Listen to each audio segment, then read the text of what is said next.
یہی ہے حج کا سفر جو سنت رسول صلی اللہ علیہ وآلہ وسلم سے شروع ہوتا ہے۔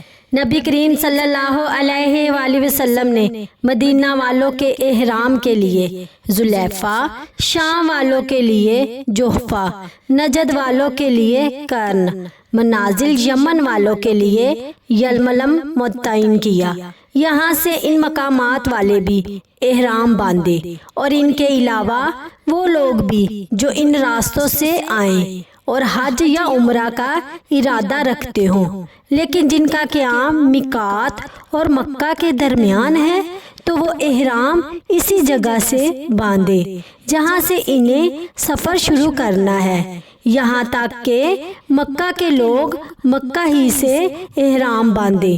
نبی کریم صلی اللہ علیہ وآلہ وسلم نے مختلف علاقوں کے لوگوں کے لیے میقات مقرر فرما کر امت کے لیے آسانی اور نظم کا بہترین نظام قائم فرمایا۔